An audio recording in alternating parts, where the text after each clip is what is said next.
Hi, this is Mary. It's going to be a little bit different today. Today, if you do not mind, I would like to address some questions that were emailed to me. And some of these questions I received late in the night because people are from different part of this state, and times are different. And it's not a complaint.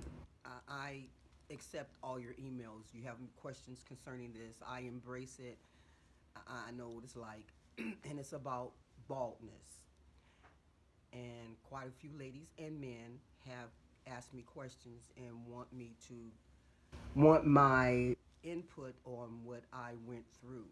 First of all, I just want to let you know that I know that baldness is not for everyone. Not everybody can wear their hair completely bald.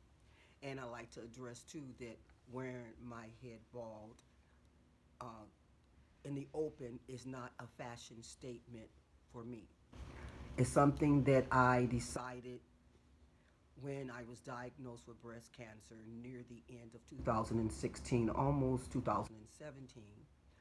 I, when my doctor told me that the type of drugs for chemotherapy that they will be administrating to me, one of the drugs will remove my hair, and my hair will probably go grow back, but my hair will be falling out.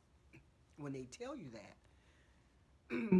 of course you don't like it, but after it actually happened, it could be devastating for some people. Now, when they told me this, I already was starting to try to process this, but it's a difference thinking about it and then when it actually happened to you. That's one thing to say what you would do, and then it's another thing when it actually happened, when reality hits you. A lot of people always tell you, oh, it's just hair, it's just hair. And I always say that when people tell me it's just hair, because sometimes I carry scissors in my purse just for cosmetic reasons, and I tell them that if it's just hair, I have a pair of scissors in my purse, and if you don't mind, let me cut your hair short like mine. And they'll tell me, no. I said, okay, then it's just not hair. So try to be more sympathetic and have some type of compassion when before you open your mouth and say it's just hair, because it's not just hair. As a woman, I'm sure as a man too, and a lot of men do email me, it's devastating for some men and it's devastating for some women. It all depends on who you are. They Men take it hard too, just like women. So let's have compassion for men too, because I know quite a few men is devastating when they lose their hair, when they start to go bald. So we have to have equal compassion and empathy for each other.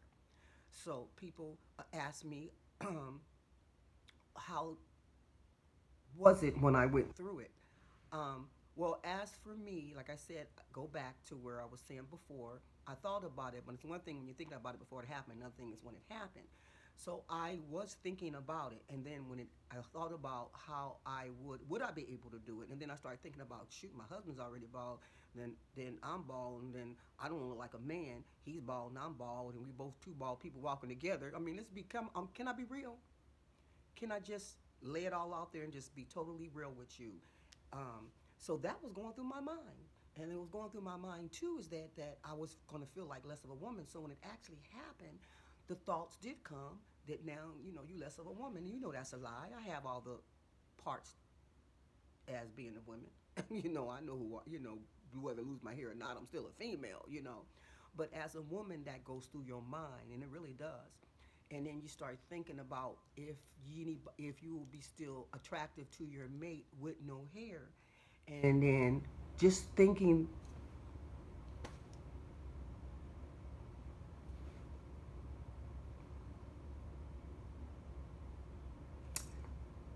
I'm sorry, it just the memory caught up, and I'm just so forgive me. So that goes to your mind. People don't understand, you know. So I had to pray and seek God about that. Should I wear my hair bald? Should I not wear my hair bald? I was going through all these different things. Should I wear a wig? Should I not wear a wig? Because I started thinking about what other people may think.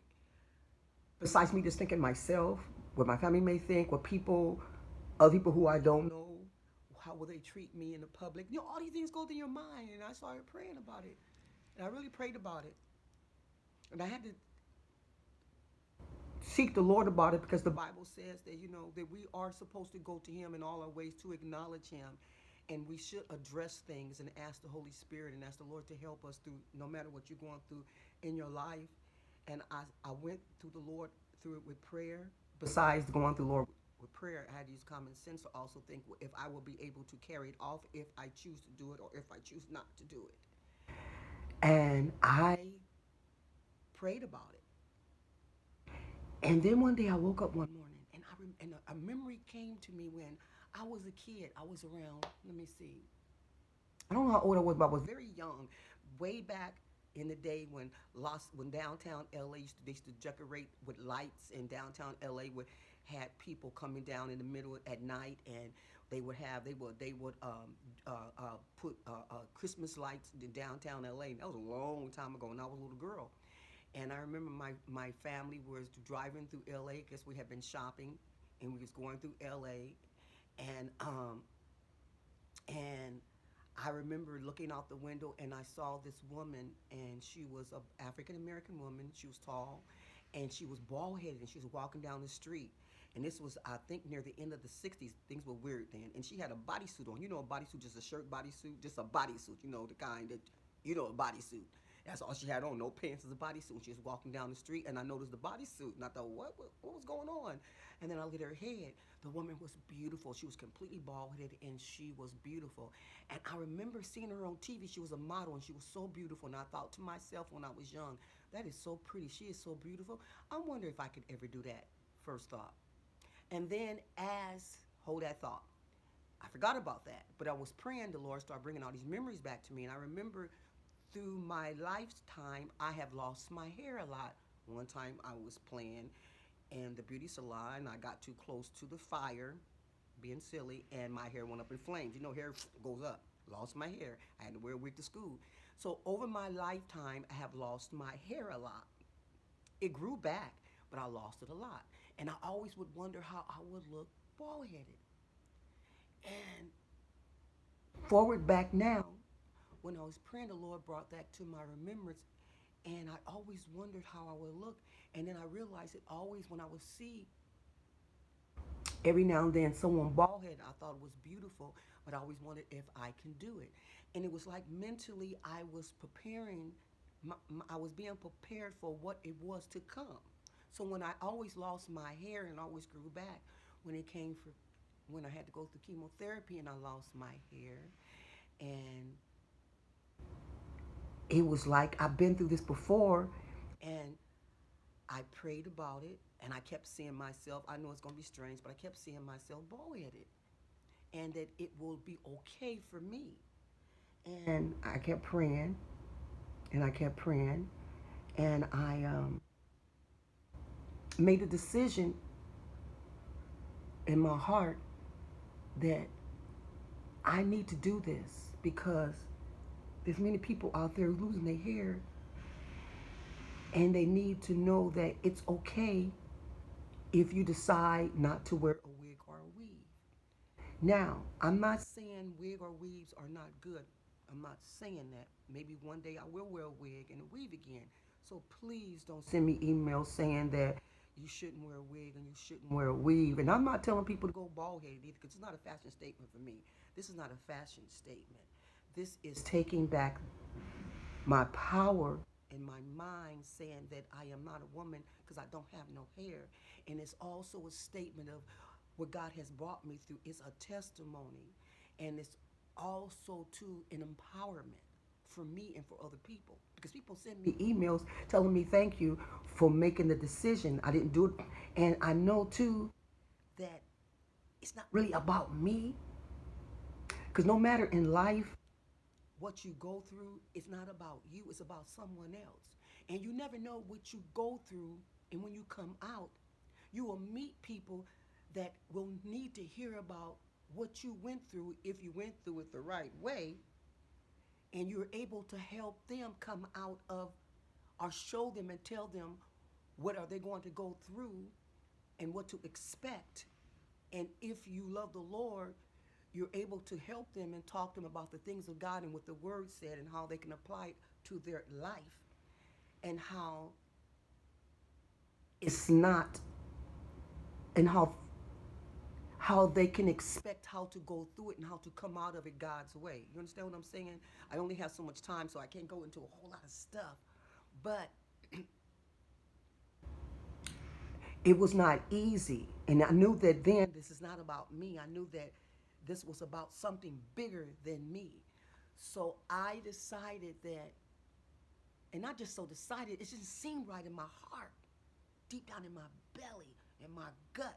It seemed like if I wore a wig or a weave, I was hiding from who I really am and what I was supposed to do in life. You know what I'm saying?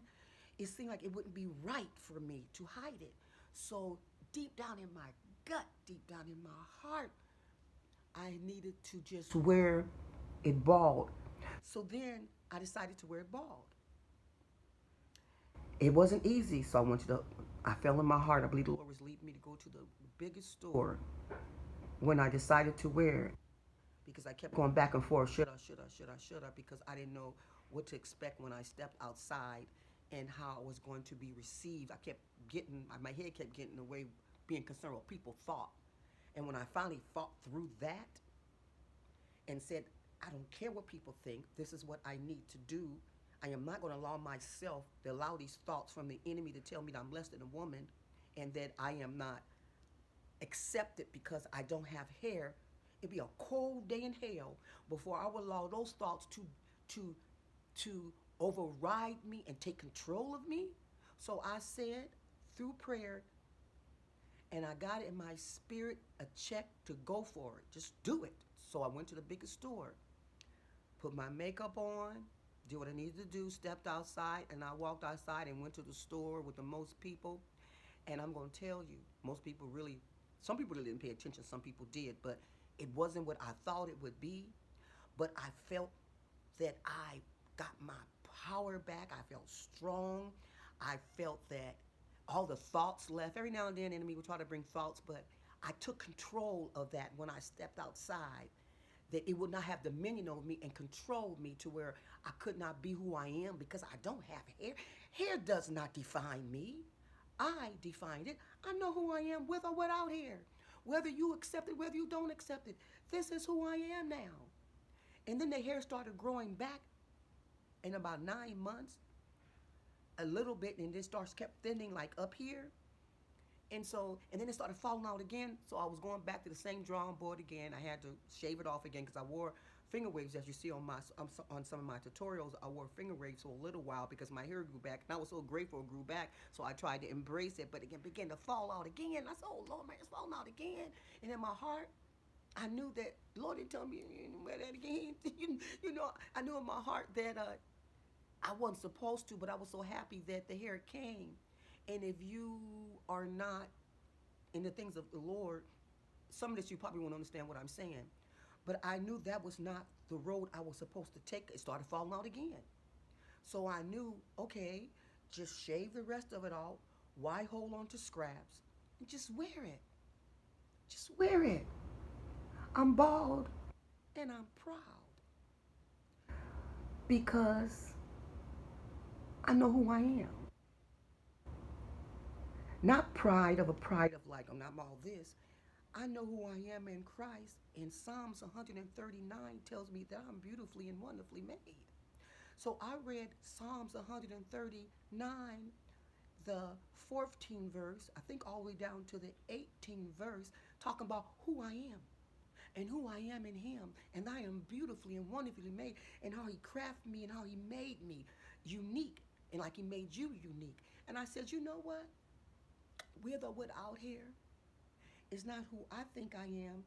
Yes, who I think I am, but also too, I saw who I was in the Word. And then I started reading in the Word about other things concerning the things of God.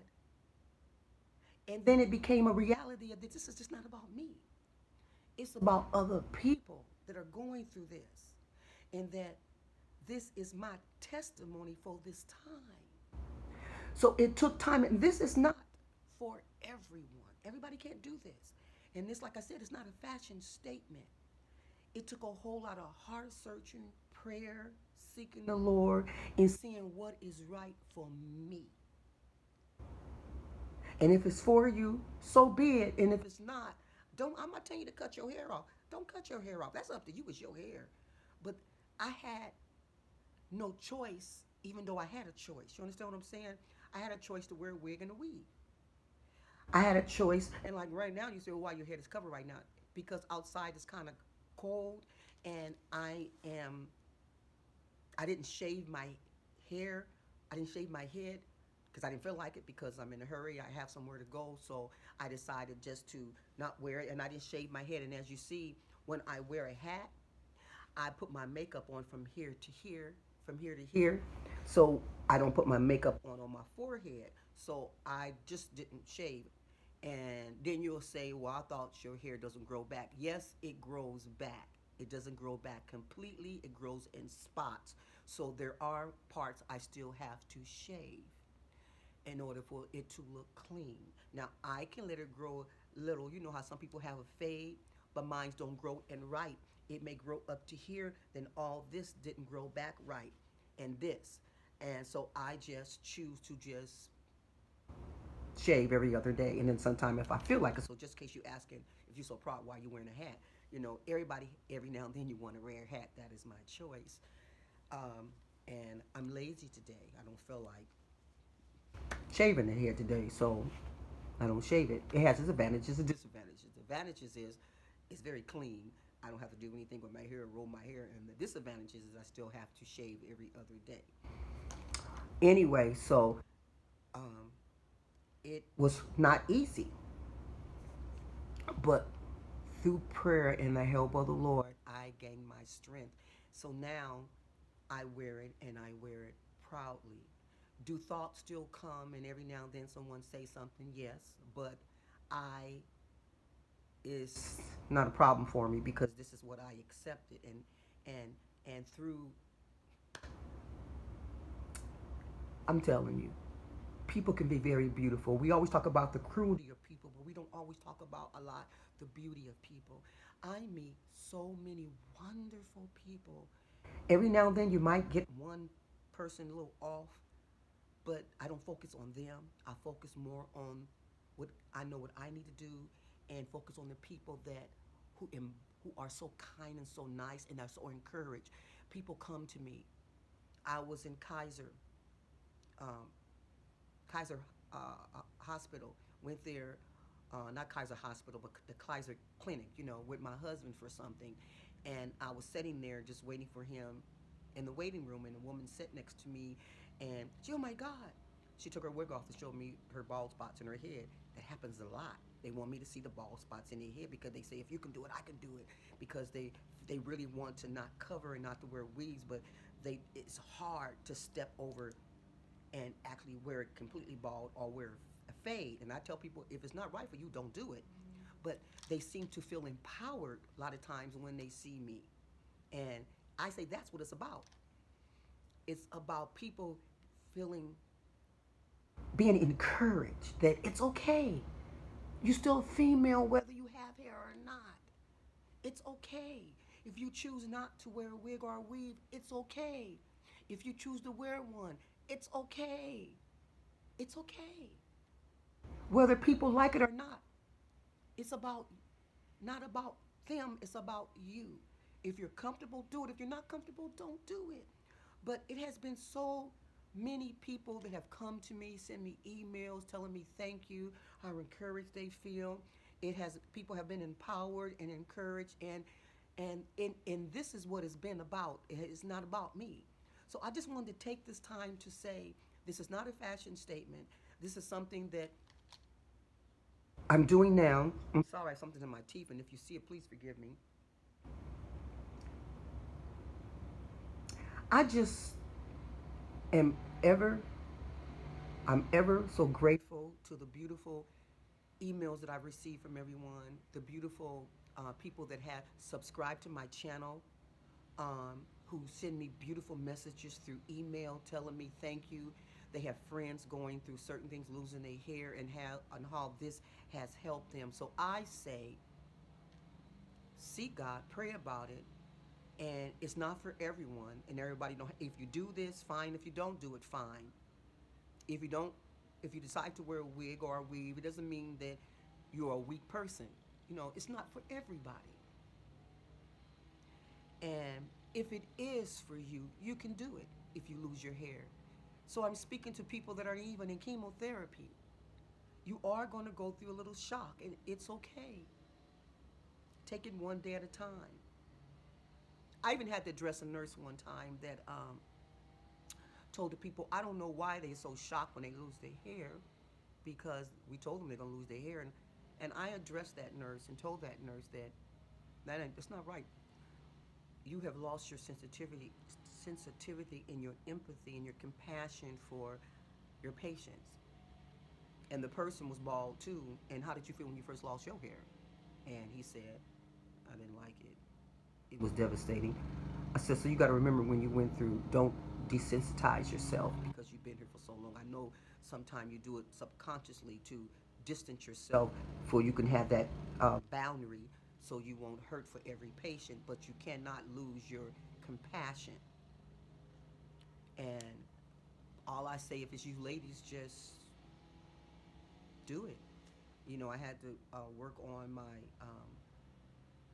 I had to step up my makeup game. Right now, I didn't do a whole lot, but because you do all you do see is your face, and to soften up your features more, and it takes a lot of time and practice, um, but it could be done,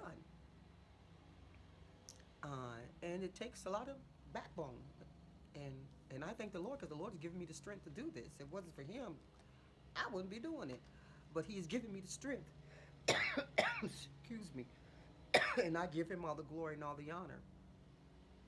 And every day I still read Psalms 139, the 14th verse, all the way down, I think, to the 18th verse, where it talks about who I am and how He made me. And that gives me so much strength all the time. And I'm ever so grateful because without Him, I would not be able to do this. And that's where my strength come from. So the strength that you sense from me is not from me. The strength that you sensing is from the greater one that lives inside of me. And I give Him all the glory and all the honor. And if you don't like hearing that, I don't apologize for it because this is who I am, and I am not going to be ashamed and take back anything from giving Him all the glory and all the honor for taking me through this, walking me through this every single day. Because without Him, I would not be able to do this. I would not, and that's where my strength comes from, and that's just the truth. And I'm not going to apologize for it. And but I appreciate everyone that is watching this. I just say take it one day at a time. And I just wanted to take the time to address some of the questions. I can't address all right now, but I am going to go live one day. If you want to ask me questions, you can. But I just wanted to address a little bit of this right now to say that let's take it one at a time. And people, I want to say this too. Stop knocking people that wear makeup. Those who wear makeup, there's nothing wrong with that. And those who don't, there's nothing wrong with that. But you never know what a person is going through. There are burnt victims that makeup has been God sent for them. That makeup restores back the stuff that health problems and medical problems and even tragic things that happen in their life has taken certain features away, and some makeup brings that back and help them feel and help them be able to deal with society and to deal with just life itself. They may take a certain color on their face may be gone, and they may not be able to wear it out there like some of you do, so makeup helps them. So makeup is just always just a beauty. Yeah, it is a beauty thing. It also can be a cosmetic thing, and it also can be do something to help them bring back their self-esteem, because you never know what a person is going through. You never know. It could be a burnt victim, and that makeup alone has done wonders to them to help them be able to go out into the world. So let's be a little kind to people. and not be so ready to criticize people whether they wear makeup or where they don't, because you never know what a person going through. And unless you fall in it yourself, be kind of careful. Be sympathetic and compassionate with people, because you never know. You never know. So I just want to address some things about baldness and let people know it is not a fashion statement. It is a statement of, it's a testimony statement. And it wasn't easy. So that's basically all I wanted to say. If you watch this, thank you. If you don't, it's okay. But thank you for watching, and I ask you to subscribe. I think it's over here, that subscribe button, and also put some comments in the comment section, because that's a great help. And remember, if you can't say something nice, don't say anything at all. And remember, ladies, that don't forget to get a mammogram, because early detection will save your life. And gentlemen, don't forget to go get yourself checked too. Check your prostate too, okay? And just get a health screening test at least once a year, because you check credit, you check your home, you check out everything else in your life. It's important to you, your car, everything else. But when's the last time you checked your health? So don't forget to get a health screening test at least every single year. And you have a wonderful day. It's a blessing to be with you. Please don't forget to make comments in the comment section, and please share this with other people. And since you've been here for so long, before your way out, touch that subscribe button. It will be a pleasure to have you to join the family. Talk to you soon, okay? And I hope this helps someone. And we'll be talking about this again as time goes on. I'm going to go live one day, so you can ask me questions live, and we'll do that, okay? And I haven't forgotten, I am going to record that rice water video, okay? I just have not been at home. I travel. So, talk to you soon. Oh yeah, I forgot. Laura from the Grown Woman's Table. Don't forget to subscribe to this woman and check out her videos. Laura, I appreciate you. You are a sweetie. You have a sweet spirit. I really appreciate you. And don't forget to check out her videos. And you are invited to the Grown Woman's Table. That's what she says. Laura, I like you. You are so cool. Thank you so much for sending me a message. I really appreciate it. And I'll talk to you soon too. Okay? Bye bye.